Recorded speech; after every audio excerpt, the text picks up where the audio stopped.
Augusto, hoje, inclusive, o ministro Paulo Guedes se reuniu com o presidente do Senado, Rodrigo Pacheco, falando da questão da economia. O mercado também já imagina que pode haver uma paralisia nos trabalhos do Congresso, agenda de reforma e muitas contradições, né, como expuseram aqui, né, Augusto? Se isso acontecer, deve ser debitado aí na conta do ministro Alexandre de Moraes. Eu hoje recebi do deputado Frederico Dávila, deputado estadual, ele mandou um trecho de um livro escrito pelo Alexandre de Moraes, ou pelo menos ele assume a autoria. Como está bem escrito, não acredito que seja ele o real autor. Mas é muito interessante pelo seguinte, ele destrói o que ele próprio disse ontem. Durante anos, como professor da faculdade do Lago de São Francisco, ele ensinou aos alunos o que é a imunidade parlamentar. Eu quero ler aqui, peço a atenção de vocês, porque é o Alexandre de Moraes comentando a decisão do próprio Alexandre de Moraes. Vamos lá, o que os alunos dele aprenderam. A Constituição Federal prevê serem os deputados e senadores invioláveis, civil e penalmente, por qualquer de suas opiniões, palavras e votos. Artigo 53. No que a doutrina denomina imunidade material ou inviolabilidade parlamentar. A imunidade material implica subtração da responsabilidade penal, civil, disciplinar ou política do parlamentar por suas opiniões, palavras e votos.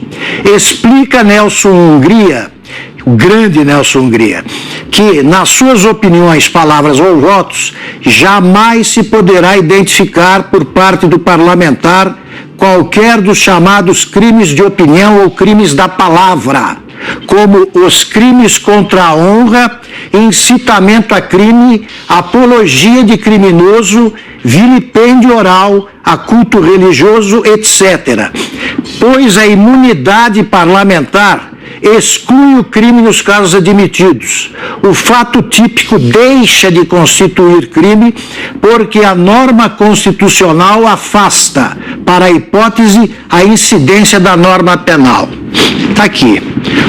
Segundo o professor Alexandre de Moraes, o ministro Alexandre de Moraes merece 0 com louvor como estudante de direito.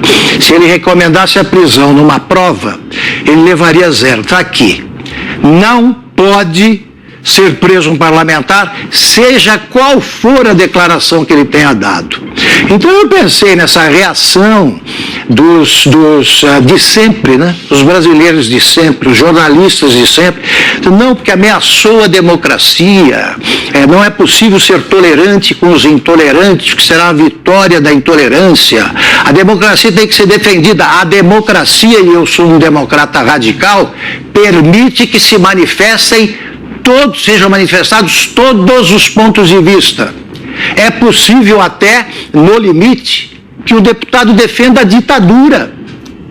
Não é um deputado como o Daniel Silveira que vai proclamar a ditadura, ele pode defendê-la sim, porque se ele não puder, também não podem ser deputados os inimigos da democracia que defendem a ditadura do proletariado.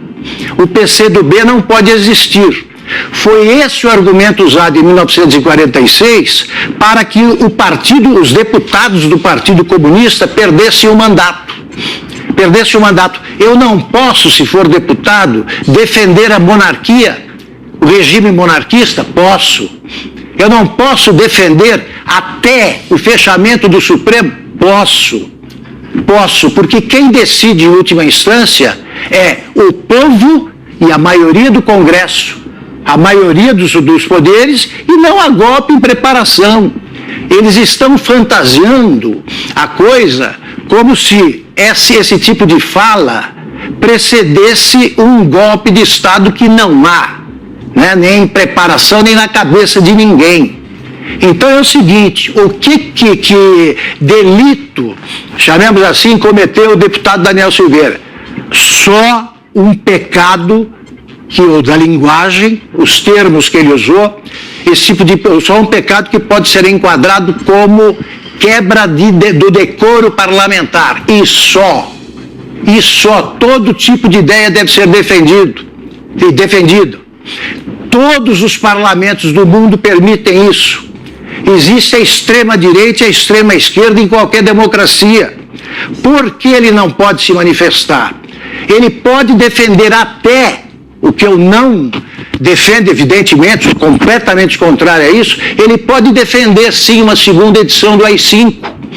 E quem diz que isso aí não é possível, não é democrata.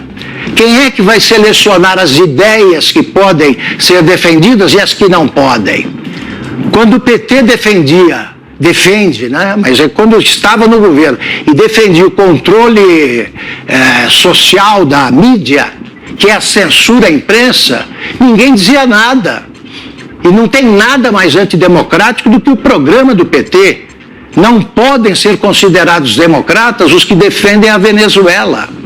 Não pode ser considerado democrata um comunista filiado ao PSOL ou ao PCdoB, ditadura do proletariado.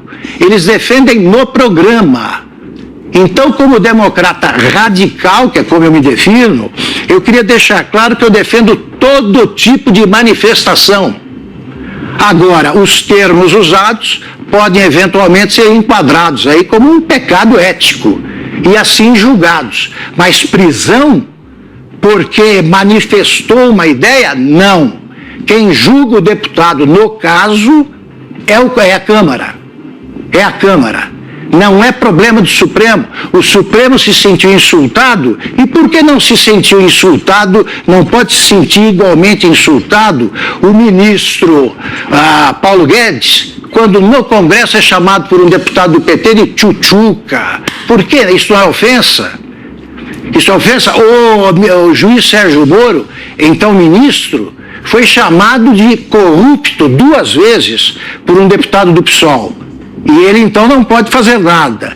Ofensa ao Supremo, dependendo dos termos em que você... Agressão ao Supremo, dependendo, você pode considerar. O ministro pode.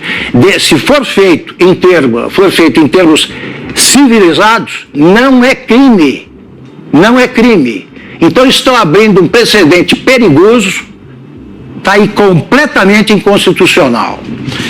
E aí, Fiuza, dá para separar o parlamentar do cidadão Daniel Silveira e, como disse o Augusto agora, a contradição do jurista Alexandre de Moraes para o ministro do STF, Alexandre de Moraes? Não, isso tudo aí é um rebolado retórico, né? Nós estamos vendo um show de coreografia retórica da Suprema Corte fingindo que está fazendo direito. E mais, né, Marcelo? Além destas inconsistências que o Augusto acaba de apontar de forma perfeita e completa, né? A inconsistência do atropelo a uma das bases, né? A um dos pontos basilares da democracia, que é o direito à expressão, e o direito à expressão de um representante do povo, é isso que está sendo solapado. Agora, isso está sendo solapado no gogó, né? No gogó, porque nós vimos uma decisão que é isso. Eu comentei isso ontem aqui. O próprio ministro do STF falava ali, quer dizer, você ouvindo ele dizer, você pode até concordar, não, usou expressões chulas, etc. Mas daí aprender um deputado federal? Como assim? Então nós passamos aí a um outro regime em que a Suprema Corte tem poderes sobre-institucionais. Então, o que nós estamos assistindo é justamente isso. É um cerco que não começou agora, né? O próprio deputado Daniel Silveira foi objeto de diligências comandadas dentro deste inquérito, que é o inquérito do fim do mundo, como disse o próprio ministro Marco Aurélio Mello, que agora aparentemente se arrependeu, porque está apoiando e votou pela manutenção da prisão dentro de um inquérito que é do fim do mundo. Eu não entendo. Tem o inquérito do fim do mundo e o inquérito do reinício do mundo sem as bases democráticas. O reinício do mundo em que a lei vigente são as vontades dos seres togados. É isso? Foi um outro regime que foi instituído? Então, nós estamos vendo, de fato, uma série, como já vimos em várias outras oportunidades, né? Em várias outras oportunidades, não quero me estender aqui. Agora, a maneira, por exemplo, que o STF usou para interferir na mesma Câmara dos Deputados, quando nascia o processo de impeachment de Dilma Rousseff, e o STF conseguiu dissolver a formação de uma comissão especial do impeachment, aquilo já era, se você voltar, né, aos anais dessa decisão, já era a interpretação lírica da Constituição. Né? Então é isso, eles começam a decidir com base numa coreografia retórica. Né? Então, esta ideia, como a Ana já apontou, né, quer dizer, isso seria o juiz de primeiro grau para avaliar um ato pessoal. Eles agora vão... O problema aí, Marcelo, é o seguinte, tem um fato consumado, que é um deputado preso. E o STF, uma vez consumado esse fato, está aí, meio como um engenheiro de obra feita, tentando trazer, né, agora enriquecer, né, alimentar, engrossar esse caldo do que fundamentaria, sustentaria esse ato. Mas em nenhuma dessas tentativas ele vai se livrar, se isso ficar constatado pela Câmara dos Deputados, ele vai se livrar do estigma de ter perpetrado um ato autoritário. Agora, eu volto a dizer, como eu falei no comentário anterior, eu estou achando um negócio muito morno na Câmara, né? E a bola da democracia está na Câmara dos Deputados. Se a Câmara dos Deputados sancionar esta prisão de atropelo determinada pelo STF contra um aliado do presidente, né, conforme são todos os outros alvos desses inquéritos gêmeos, o do fim do mundo e o do fim da picada, chame-se como se queira chamar, aí, de fato, o Congresso Nacional vai estar abrindo um precedente para um poder discricionário do STF. Eu queria só completar dizendo o seguinte, se o ato é no mínimo controverso, o Senado Federal tem a prerrogativa de examinar o ato de um ministro do STF. O Senado Federal não pode se omitir. Não tem essa de o presidente Alcolumbre sentou em cima, tem o presidente novo lá, né? E os outros senadores dizem, não, mas o presidente não deixa. Mas então você suba na tribuna, né? Você se manifeste, porque na verdade a gente sabe o que está em jogo. Não atacar, ou não examinar, não é atacar, não examinar, não colocar sob o crivo, que a Constituição manda, os atos do STF no Senado, significa uma espécie de seguro de vida, né? Um seguro de proteção lá no STF. Tudo bem, pode ser confortável para eles, mas pelo menos aqui, nesse ponto de vista, e eu acho que de boa parte da população, não podem, né, os senadores não podem ser deixados nessa zona de conforto, de fechar os olhos para o STF e ter aí um seguro de proteção. A bola também está com os senadores, ato contínuo, volto a dizer, para examinar. Né, tem juristas suficientemente respeitados dizendo que foi uma exorbitância, não tem? Então, o Senado vai ter que examinar o ato do Supremo Tribunal Federal e do proponente, que foi o ministro Alexandre de Moraes. E a Câmara dos Deputados, no primeiro momento, tem a bola da democracia. Vai decidir, se mantiver a prisão do deputado Daniel Silveira, está criando um precedente antidemocrático no lugar que seria a casa do povo. E aí a gente não pode saber, não pode prever como a população vai reagir a isso. Muito bem, já vou chamar a Ana, mas agora eu vou convidar você para participar aqui dos Pingos nos Is, na nossa enquete. Qual deveria ser a posição da Câmara dos Deputados em relação à prisão de Daniel Silveira? 1.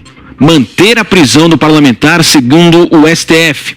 2. Decidir pela soltura do deputado contrariando o STF. Você participa no portal da Jovem Pan, jovempan.com.br. Então eu convido você para participar dessa enquete ao longo do nosso programa e nós traremos ao final, evidentemente, aí o resultado dessa enquete então. E agora sim, Ana Paula Henkel, a sua opinião, essa contradição do Moraes jurista para o Moraes ministro, Ana. O tempo todo, né, Marcelo?